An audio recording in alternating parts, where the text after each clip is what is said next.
جو شخص اپنے خلوص کی قسمیں کھائے اس پر بھی اعتماد نہ کرو۔ اگر آپ کے پاس دینے کے لیے کچھ بھی نہیں ہے تو اپنے ہونٹوں پر صرف ایک مسکراہٹ سجاؤ۔ یقین رکھو کہ آپ کا یہ تحفہ ہر شخص سے قیمتی ہوگا۔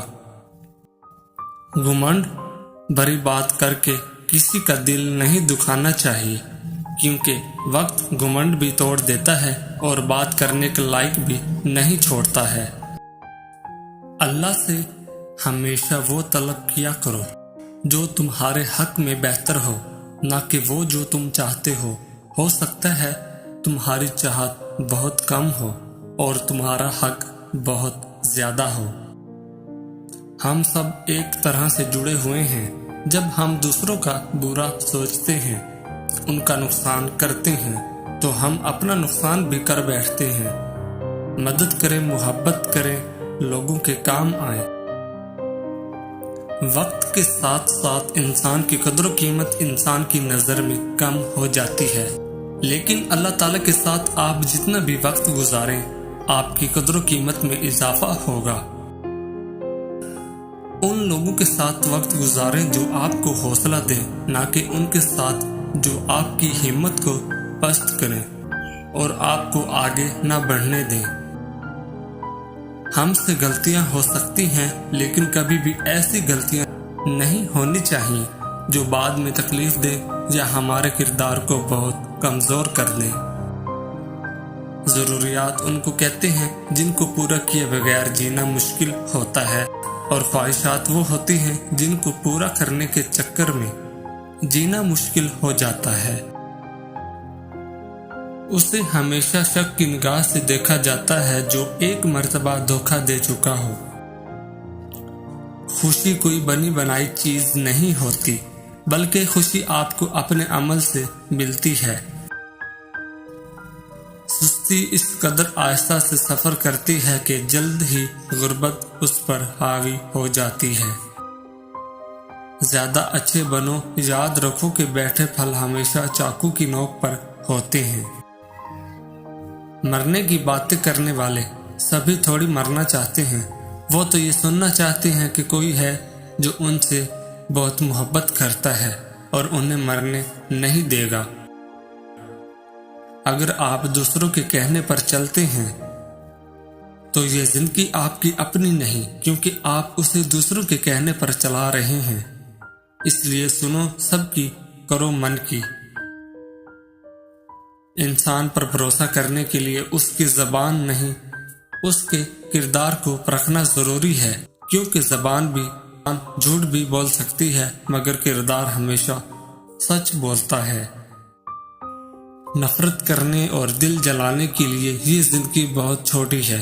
خود بھی مسکرائیں اور دوسروں کے مسکرانے کی وجہ بنیں۔ میں نے والدین کو جہیز میں وہ سب چیزیں بھی دیتے دیکھا ہے جو ان کے اپنے گھر پر بھی موجود نہیں تھیں۔ اپنی منزل وہ پاتے ہیں جو سپنے دیکھ کر ان کے لیے دن رات محنت کرتے ہیں۔ صرف سپنے سجانے سے منزل نہیں ملا کرتے۔ زندگی میں ہمیشہ خوشی نہیں ہوتی، اس میں دکھ درد ساتھ چلتے ہیں، لیکن مشکلات کا سامنا کر کے خوشگوار راستے نکالے جا سکتے ہیں۔ لوگوں کی باتیں سنیں اور ان میں دلچسپی دکھائیں، اور اپنے بارے میں فقط تب ہی بولیں جب ضرورت ہو۔ احسان فراموش اور مطلب پرست انسان سب کچھ حاصل ہونے کے باوجود تنہا اور بے سکون رہتا ہے۔ انتظار کرنے والوں کا کوئی مستقبل نہیں ہوتا، مستقبل صرف محنت کرنے والوں کا ہوتا ہے۔ ان تین لوگوں کی دعا کبھی قبول نہیں ہوتی: جو حرام کھاتا ہے، جو بکثرت غیبت کرتا ہے، جو اپنوں سے حسد کرتا ہے۔ سب سے بری اور بڑی بیماری یہ سوچنا کہ لوگ کیا کہیں گے، لوگ کیا سوچیں گے۔ زیادہ اہمیت اس بات کی ہے کہ تم خود کے بارے میں کیا سوچتے ہو، نہ کہ لوگ تمہارے بارے میں کیا سوچتے ہیں۔ ہو سکتا ہے تم زندگی میں کئی مرتبہ ناکام ہوئے، لیکن اس کا مطلب یہ نہیں کہ تم ہار گئے۔ تم اس وقت ہوتے ہو جب تم امید چھوڑ دیتے ہو۔ تمہیں طاقتور بننا پڑے گا، اس لیے نہیں کہ تم دوسروں کو شکست دے سکو، بلکہ اس لیے کہ کوئی تمہیں شکست نہ دے سکے۔ سب کچھ جس کی تم تمنا کر سکتے ہو تمہارے اندر ہے، بس اپنے اندر جھانکو، تمہیں سب کچھ مل جائے گا۔ کسی کو ناراض کر کے اور کسی سے ناراض ہو کر نہیں سونا چاہیے، کیا پتا ہم صبح جاگ ہی نہ سکے یا وہی صبح ہمیں نہ ملے۔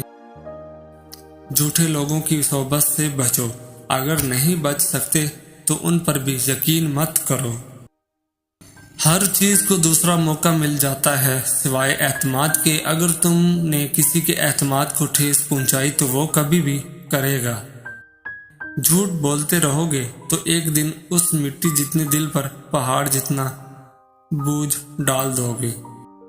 غلطی ہو جاتی ہے مگر جھوٹ اور دکھاوا غلطی نہیں ہوتے، بلکہ اپنی مرضی سے کیے گئے مکمل ہوتے ہیں۔ بات ہمیشہ تمیز سے اور اعتراض ہمیشہ دلیل سے کیا کرو۔ اگر بات کے لیے تمیز نہیں اور اعتراض کے لیے دلیل نہیں تو پھر خاموش ہی رہا کرو۔ دولت مند ہونے کی تسبیح۔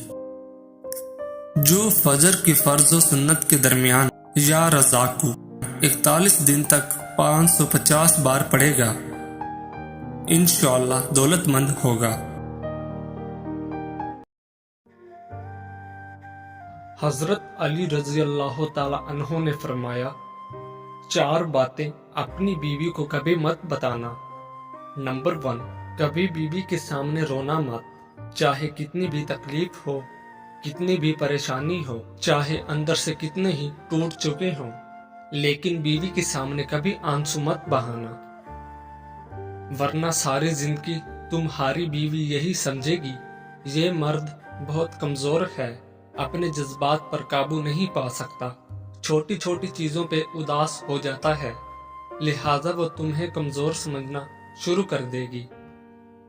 نمبر 2، بیوی کے سامنے اس کے گھر والوں کی برائی مت کرنا، کیونکہ ایک عورت جب شادی کرتی ہے تو وہ اپنا گھر چھوڑ کر آتی ہے، لیکن اپنے ماں باپ کبھی کوئی نہیں چھوڑ سکتا۔ نمبر 3، عورت کو کبھی بھی اپنی کمائی مت بتانا، کیونکہ ایک مرد کو ہی پتا ہوتا ہے کہ گھر کس طرح چلانا ہے، سب کے خرچے کس طرح پورے کرنے ہیں۔ ہاں، عورت کو اس کا خرچ ضرور دیں، اس کی ضروریات کا خیال رکھیں۔ نمبر 4، اپنی بیوی کے سامنے کبھی اپنے گھر والوں کی برائی مت کرنا، کیونکہ اس طرح تم خود ہی اس کی نظر میں اپنی عزت ختم کر دو گے۔